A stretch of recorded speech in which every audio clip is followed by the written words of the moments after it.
皆様こんにちは、ネイジの猪俣です。いつもご視聴いただきましてありがとうございます。今日はちょっと過去の動画の紹介になるんですけれども、2020年のちょうど3年前ですねの春に、教室の生徒さんが職業用ミシンの購入に迷われていて、職業用ミシンはフットコントローラーで踏み込むと結構速度が出やすくなっているんですけれども、どのぐらい低速が出せるのかというのを紹介するために動画を撮影しておりました。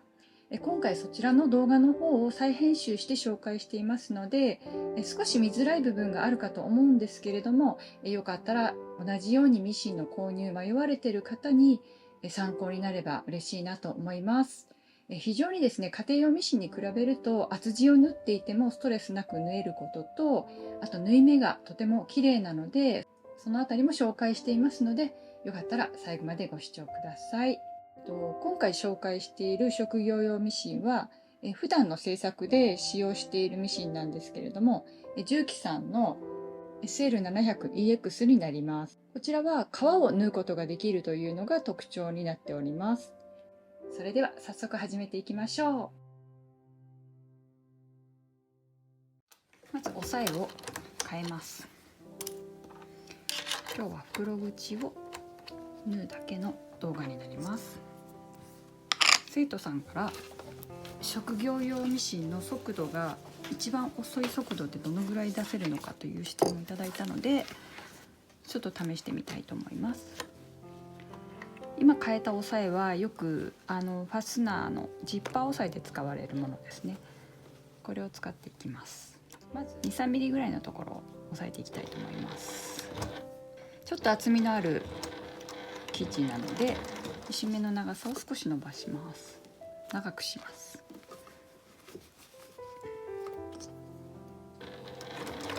これで少し踏み込んだ状態ですね。一気に縫おうとしないで少しずつ縫うのがいいです。特に厚みが出てくる部分の持ち手とか厚みが出てくる部分は少し低速にして縫っていきます。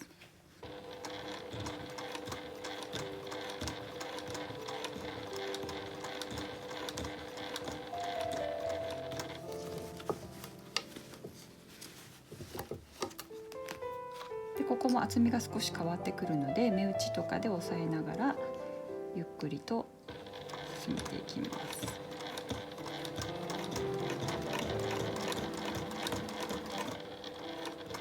よく目打ちの使い方の質問をいただくんですけれども、目打ちは布目を整えることと、自分がどこを縫っていくのかっていう目安にもなるので、例えばここを縫っていくってなったら目打ちをこの辺に合わせて少しずつ進めていくと、家庭用ミシンでも同じです。まっすぐ同じ場所を縫うことができるので、布がふわふわと歪んでしまう時とかも目打ちをよく使ってみてください。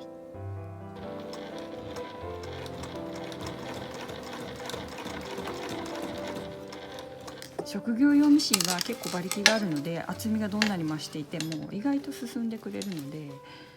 そんな怖がらないで速度を出しても大丈夫です。じゃあちょっとここで少し一番踏み込みを浅くした速度で縫ってみたいと思います。ここの部分だけ少し縫ってみますね。一番速度が遅い状態。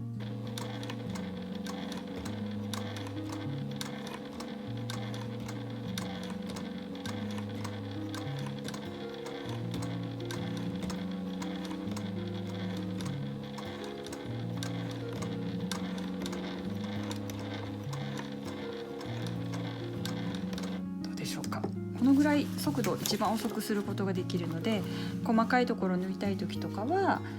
自分で足の踏みしろで調節することができます。フットコントローラーがあると、こういうキバミシンとかもすごく綺麗に両手で押さえながらできるので、今ストップスタートボタンを使っている方もできるだけフットコントローラーを手に入れて使うようにしてみると、今よりもどんどんグレードアップすると思います。少し早めていきますね。ここれが少し早まった状態、もう少し早めたような、ここ結構厚みが増してきます。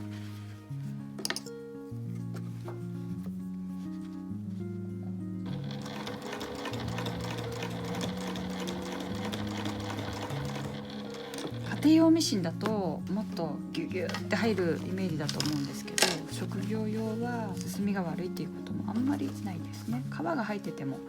意外とスムーズに縫えます。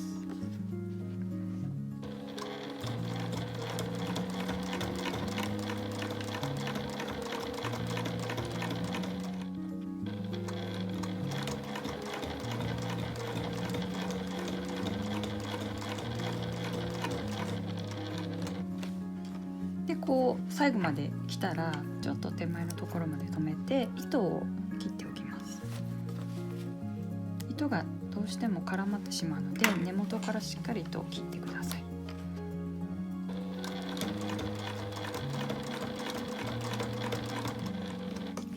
そしてここは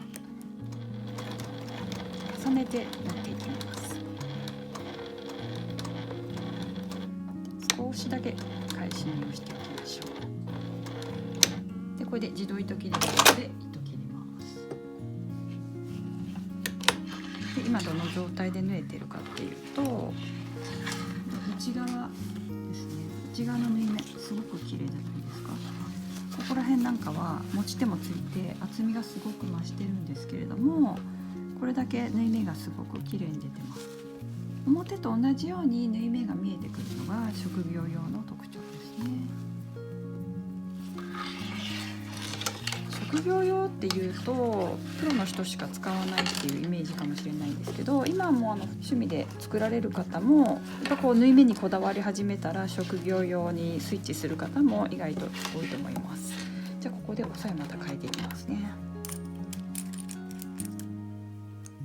これが通常使っている押さえになります。だいたい2本入れていくので、私の場合はこういう風に押さえを変えながら縫い目の幅を調節しています。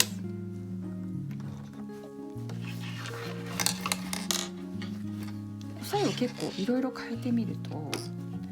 使い勝手良くなるんでやってみてくださいね。そしたら今度次縫う時はこの押さえの端を最初の縫い目に合わせるということですね。そうすると縫い目と縫い目の幅が均一になるので平行にきれいに縫えていきます。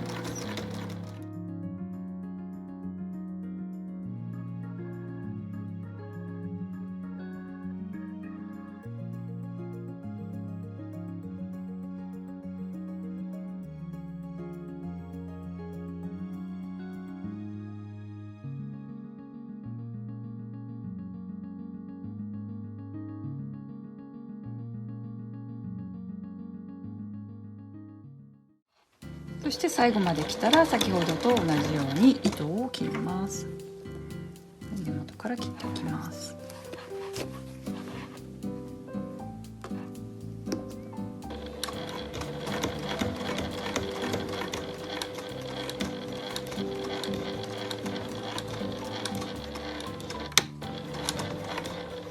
袋口をなんで2本縫うかというのは、デザイン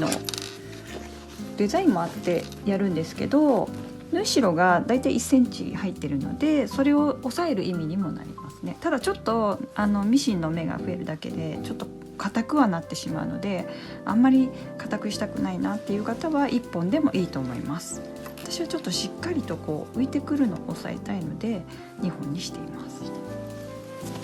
内側もこんな感じですね。すごく綺麗ですよ。